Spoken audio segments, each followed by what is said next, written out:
Hey, this is Austin. And my name's Amber. And we'll be your guides for this episode of The Journal.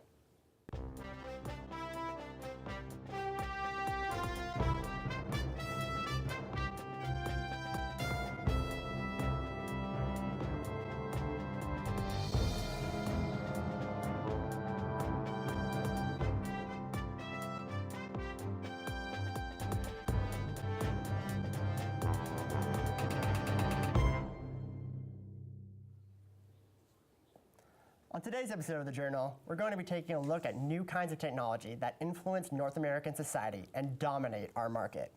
From cell phones to recording gear to online media, the world has really changed. Gone are the days when your parents would power up the tube TV for the evening news and their voicemail was the only way of leaving a message on the phone. And remember that Game Boy you used to play with? Yeah, well, most of those games can be downloaded and played on your smartphone now. You feel old yet? And speaking of smartphones, when was the last time you forgot your phone at home, Austin? To be honest, I couldn't tell you. I always have it on me. Those things can't leave without that. I can't leave the house without it. I wouldn't even know where I was if it wasn't for Google Maps. Exactly. I'm the same way. We've all sort of become attached at the hip with these things, so to speak. As it turns out, there's been a new term coined for the anxiety and fear we get from losing or leaving behind our phones. It's called nomophobia, and Centennial's very own Sabrina Chatterpaul hit the streets of Toronto to see how people in this city feel. Let's check it out. Hey guys, my name is Sabrina Chatterpaul, and we're here at Yonge and Dundas Square interviewing people about nomophobia. Let's go! Nomophobia is the fear of being without one's mobile phone. It derives from the abbreviation of no mobile phone phobia. Nomophobia. George? Johnny. Jeffrey White. Allison. Anthony. Stephanie. My question is, do you know what nomophobia is? No. Have you ever heard of nomophobia? No, I haven't. Do you know what nomophobia is? No, I don't know what that is. Have you guys ever heard of the term nomophobia? No. How often would you say that you use your phone? All the time? Once every probably 30 minutes or so. All the time. All the time. All the time? All the time. All the time. Yeah. I have it very often. I mean, I use it for social media usually, but not so much for texting or anything, just Facebook and stuff. Yeah. What do you do if you forget your phone at home? Well, first I yell and then I'd be like, okay, well, when I go home I'll get it. Nothing. It's fine after like 20 minutes or so. You just kind of get over it. It sucks because you don't have anything to call someone with, right? I don't know what time it is. That's the only concern I had, is I didn't know what time it was. Have you guys ever forgotten your phone anywhere, like at home, at work, anywhere? Yes. How have you guys felt like when you were like, oh my god, I forgot my phone? I can live without it, but it was, it's pain in the ass. Very uncomfortable. Yeah. How did you feel when you realized that, oh my god, you forgot your phone? That I wouldn't be able to communicate with anybody until I went back to work the next day, so that's why I walked all the way back to work to get it. Yes, I can remember the last time I forgot it. I felt pretty empty, you know. I'm used to taking my hands and putting it in my pockets and like just having the phone, even if it's just to like look at it or touch it. 58% of men are affected by nomophobia, and 47% of women are affected by it. Does that surprise you? Why men? Why is it 50% men? What do you think about that? I thought women would be more nomophobic, so that's surprising, but yeah. Oh, I normally just have my phone, right? And like I can't leave home without it, but if I do forget, I'm like, well, it's part of life. A 2012 study done by Secure Envoy showed that 67% of attendants were afraid of losing or being without their phone. That has risen 57% from another study done back in 2008. Nomophobia is now one of the major leading causes of stress and anxiety. All right, guys, well, there you have it. Nomophobia, the fear of not having your phone. I hope now you guys learned something. You guys will, do something different. Oh, sorry, I just feel my phone vibrating. Sorry, 1 second. All right, hello? I gotta take this. All right, bye. Yeah, how's it going? Oh, yeah, it's pretty cool. See, she can't even get off her phone. But what if it's an important phone call, Amber? Come on, let's face it, these phones help us so much. They keep us in contact with our friends and loved ones in times of need. They can even go a long way for getting a job done. Okay, fair enough. That's true. I mean, all we ever hear from our profs is that we've got our faces glued to these things, that we can never get our hands out of them, that we're addicted. And yeah, maybe we do spend a lot of time socializing, but the amount of times having my phone has saved me for an assignment is probably equal. I swear, there have been times I've been in the process of messaging a classmate about a project and I get barked at by somebody. You just can't win. I guess you're right. Anyway, this whole chat has brought up another pressing issue on my mind. Android or iPhone. There are so many models and brands to choose from, so I can get a phone that feels a bit more tailored to me. And while there are some apps that are exclusive to Apple, there's still a crazy variety of things available for Android. There's also a lot of flexibility on what you can do with them, as many come with memory card slots, which iPhones don't. Right, and well, for me, I pledged my allegiance to Apple a long time ago. They're easy to use and to learn without missing any features that I need. You can just get about any app in the world for iPhones, and they're reliable. I've been rocking the iPhone from generation to generation, and while I haven't quite made it to the 6 yet, I'll be there soon. But we're in the 6 right now, Austin. Amber, that pun was awful. I think we're gonna have to go to the next segment just to recover. This is Daniel Alberson's Skate Loft about skateboarding heaven. Skateboarding is a completely male-dominated sport. It's very rare for girls my age to start. The Skate Loft changed that. After getting my pads on and realizing I was wearing the wrong shoes, I was ready to go.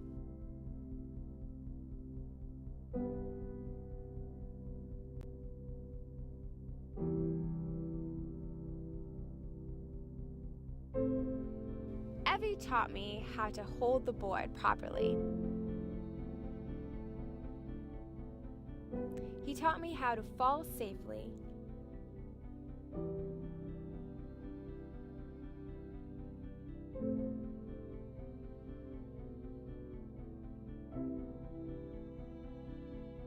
I could hear the guys skating the mini ramp.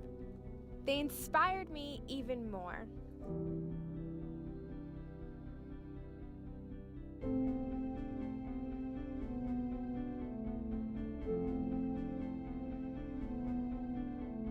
Next, Evie taught me how to stand on the board right.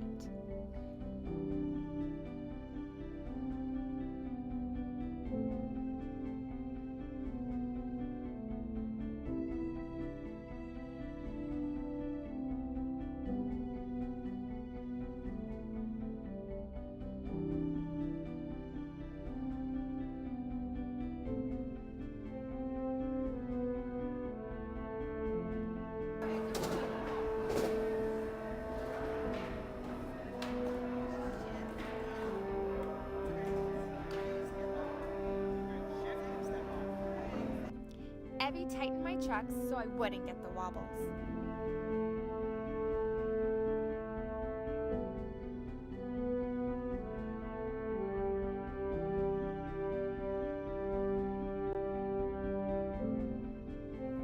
He made me feel really safe.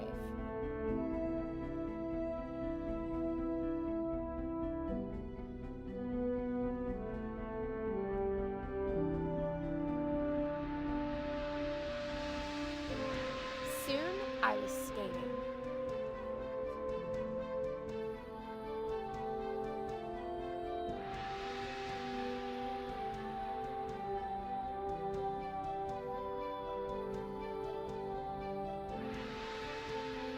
It felt exhilarating.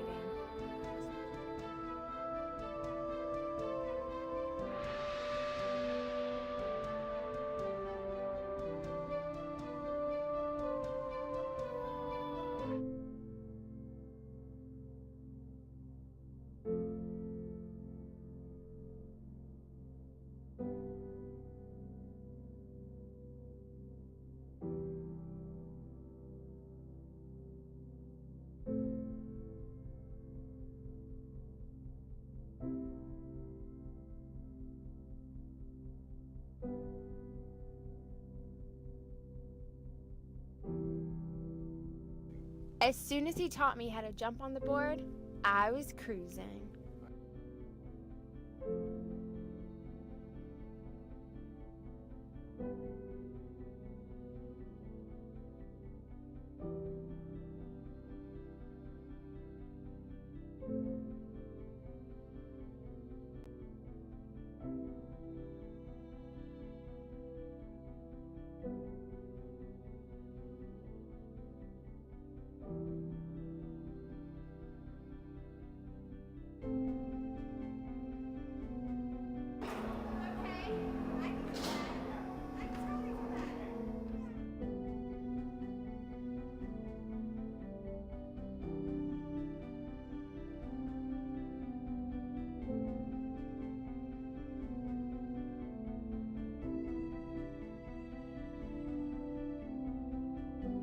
I had an awesome time.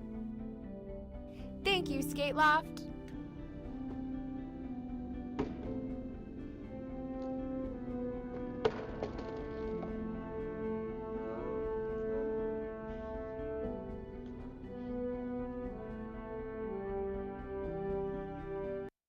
Crazy stuff, Amber. I've always been impressed by some great tricks. We're going to shift back to phones, though, because we have a segment looking at the war between Android and Apple. Let's check it out.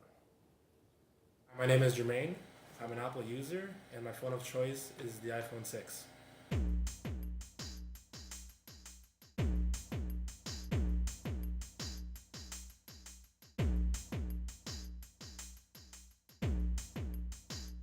Hi, my name is Amanda, and my phone of choice is the Samsung Galaxy.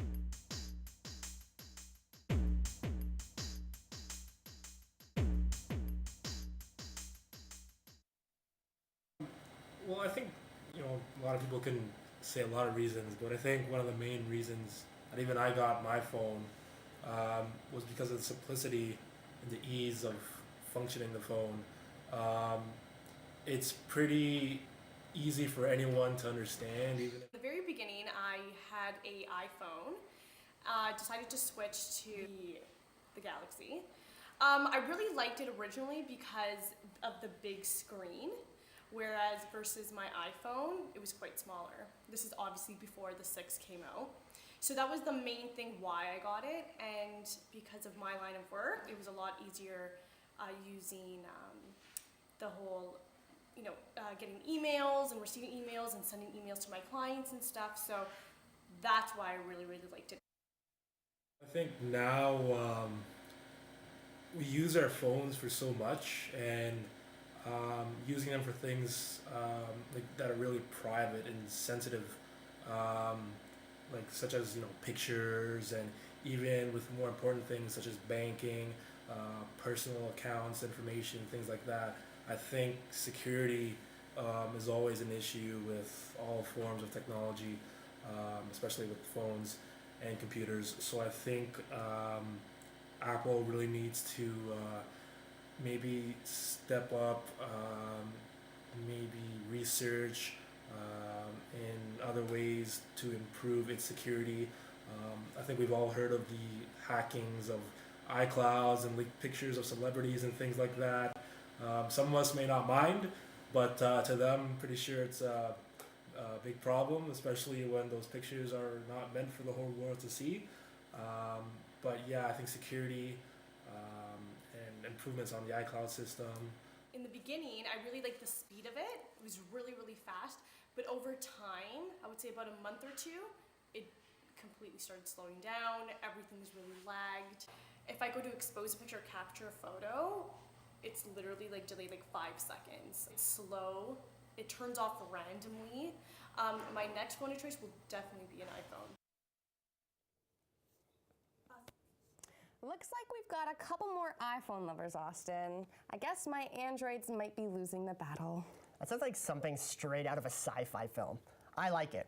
I also like that Android may be losing a battle. Keep it coming, Apple. All this talk about phones is making me a little antsy. Amber, we're live here. You can't be on your phone. It's a live show. Looks like I already am. Well, since Amber doesn't seem to be interested in the show anymore, I'll just have to carry on. Next up, we got a clip on predictions about the technology we use and where trends are going. Deolite is a company that specializes in telling us the future, estimating what technology will be booming and what is failing. You may be surprised by what you hear. I do research on technology, media, and telecommunications, both in Canada and around the world. Some of that is just having conversations with clients and smart people everywhere, but some of it is also sitting down every year and writing a report called Deloitte's TMT Predictions. Around the world in 2014, only about 2 million people used their smartphones for tap-and-go contactless purchases in stores. We are anticipating that 2015 is the tipping point, the takeoff year for mobile payments, with more than 60 million people paying in-store monthly using their phones in a contactless fashion. Why? There's enough payment terminals out there. Most importantly, though, is that people were nervous that it might not be secure, it might not be a safe way of handling money. We've now learned that, especially in Canada and the UK, that it's safe, it's convenient, it's fast. Because I believe it's more convenient, because you have access to your smartphone every time. So, and if you're going to pay cash, where are you going to pay? At a bank or something? Like use smartphone to pay, I don't feel comfortable with it. Just feel not secure. I'd rather pay like with cash or with my debit card because I just feel like a lot of times people steal phones or lose their phone. Now you might ask, why would somebody use a contactless smartphone instead of a contactless wallet, credit card? My answer is pretty simple. I spend about 5 seconds a day with my wallet in my hand. I spend about 5 hours a day with my smartphone in my hand.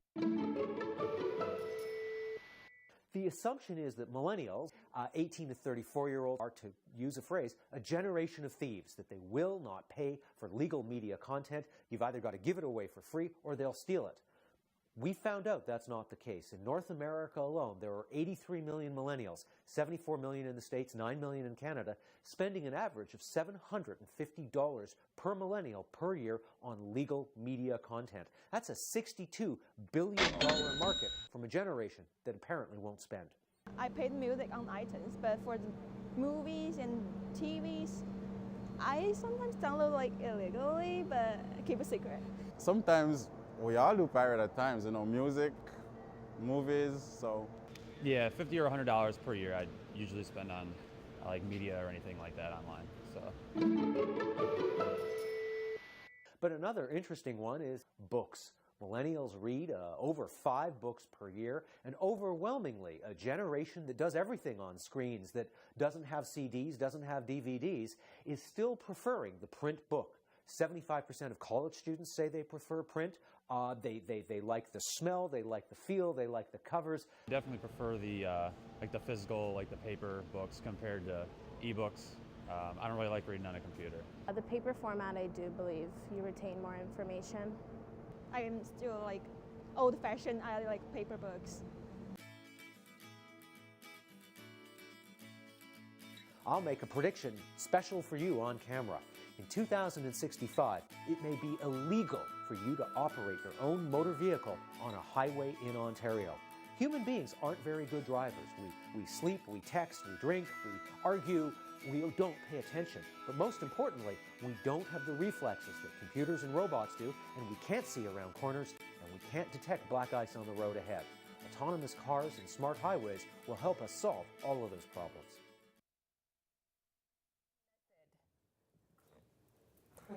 So, Amber, how do you feel about that? Paying for stuff with your smartphone? Huh? That's what the guy was talking about, taping your cell phone to pay at stores. Would you feel safe doing that? Why not? Well, I'd be a little worried about my phone being stolen, to be honest. Just another piece of your information taken. I mean, our phones are already hold so much of our lives. It'd be a little scary, to be honest. I guess you're right. You're getting pretty real here. I know. And I'm going to shift away from phones right now because that seems to be all we can talk about. There's a lot of new technology other than smartphones, and there's something else revolutionary going on in homes across North America. It's the concept of home recording, and I just don't mean opening up your MacBook and recording on GarageBand. That was going on a decade ago. What we got is a widely available access to studio quality recording and gear. Okay, slow down. I'm already getting lost. Are we talking about recording an album at home? People have been doing that forever.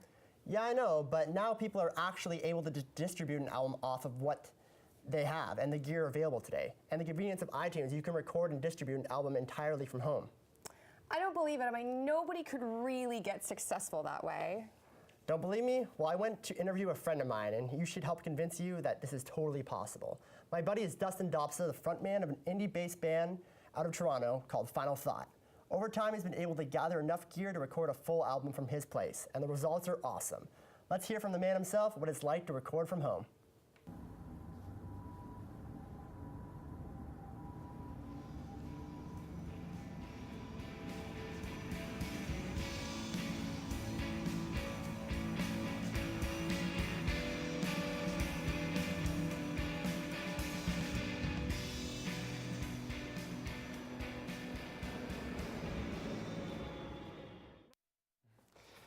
My name is Dustin Dopsa, and I play in a band called Final Thought.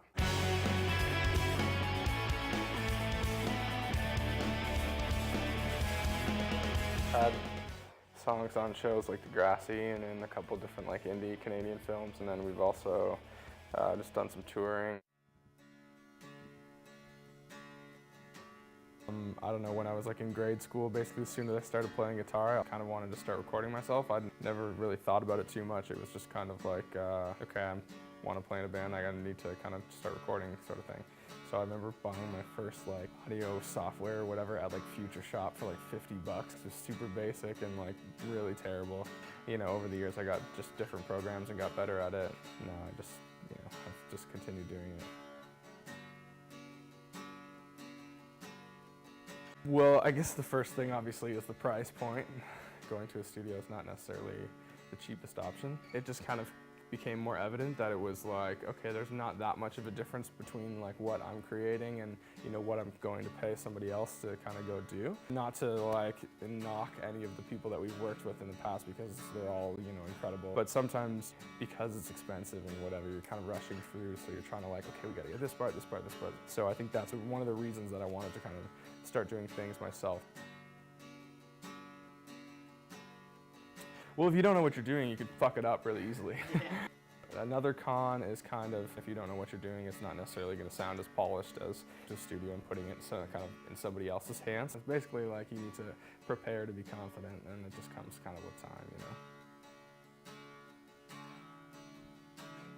know. We've seen a decline in terms of studios. It's unfortunate, but it's probable that it's going to continue like that. You know, you can kind of manipulate sounds in just like a home computer, you know, a lot better and more efficiently than you used to be able to when things first came out. I hope that, you know, studios don't completely disappear, because I think there still is a place for them. Recently we started using like more home recording for the new record that we're putting out in the spring. I've done everything for the most part myself here, which is kind of like a cool accomplishment and something that like I've always like wanted to do, but it's kind of nerve-wracking to put it in your own hands. I'm pretty excited about how it's turned out, so. FinalThoughtBand.com is like the main like hub, so you can kind of go there and then find all the different avenues and social media sites and stuff like that. But pleasure having you in my little spot here.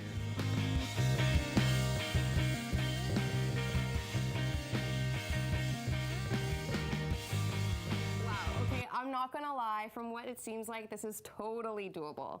Impressive. He seems like a cool guy, too. Do you want his number? Oh, you're so funny. No. Anyway, we have some special guests today that might know a little something about home recording. Guys, welcome Mike Welsh and Christian Donadell, two members of the dynamic band XIB. Hey guys. Hey, how you doing? It's a pleasure to have you on set. Is there anything that you can tell the viewers about what it's like to record in your own home? So recording at home is great because you're in the comforts of your own home. So you can do whatever you want. You don't have to rely on any kind of timeline for anyone else. And you can just use a small budget to make, you know, very high quality music. So cool. And so for people that don't know about XIB, can you tell us like what kind of music you guys play and what your influences are? So we pretty much play like electronic, hip hop, pop blend kind of music like that. A lot of different influences, heavily influenced by like Kanye West and Arcade Fire, Metric, Broken Social Scene, bands like that. Yeah, a lot of different influences. Awesome. George Clooney. George Clooney. George Clooney. George Clooney's a must for any band. Well, I think it's about time you guys show us what you've got live. Recording from the comfort of your own home is one thing, but in front of a live TV studio is another. No pressure. Don't listen to you guys. We'll get you out of here and leave the floor to you, so you're going to be good. All right, start to see it. Good luck. Thank you.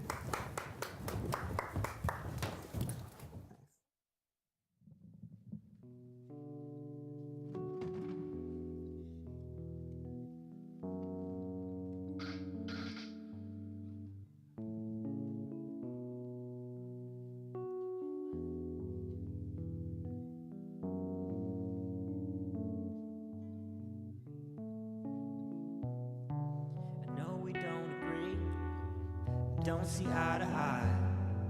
Constantly remind myself why it is I try. And we know it won't stay true. This love has been bad news. It's never been about me. This always been about you. All the while I try to catch what's spinning in my head. Find the right phrase. Put this whole thing to bed. But nothing ever works. I'll be the jerk to waste my breath. Get this out my head. Out my head. Out my head. Out my head. Out my head. Out my head. Out my head. Get these thoughts out my head. Everything she said. Hope the light turns red.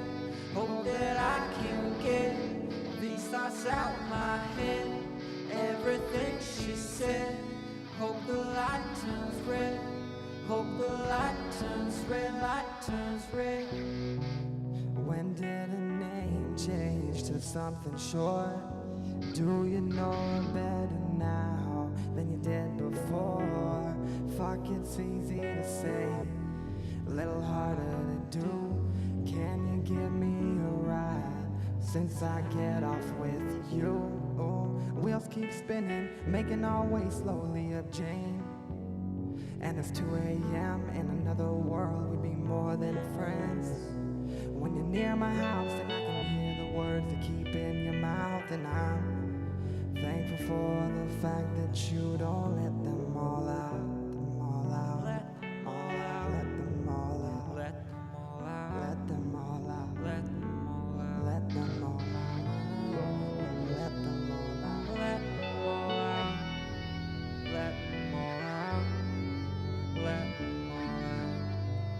Get these thoughts out my head.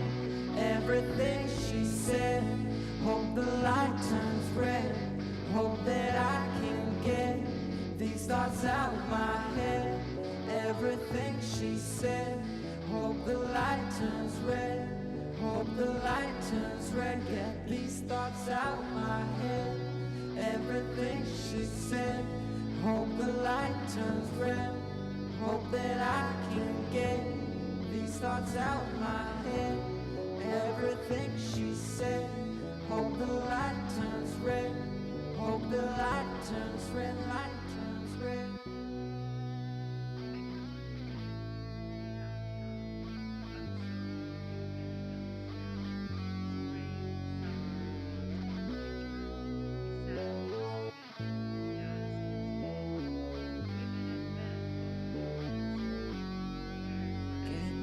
Thoughts out my head. Everything she said.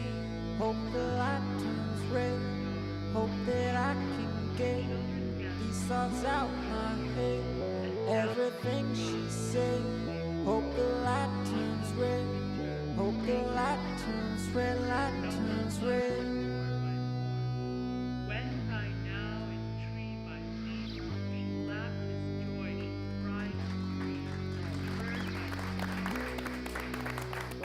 Wow, that was awesome. To find out a little bit more about these guys, check out their Facebook page, XIB Music.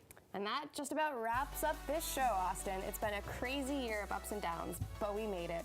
We made it through the semester. Thanks for sticking with us, guys. Through all the films we worked on and all the shows we managed to make, some really awesome stuff. Have a great summer, Centennial. You earned it.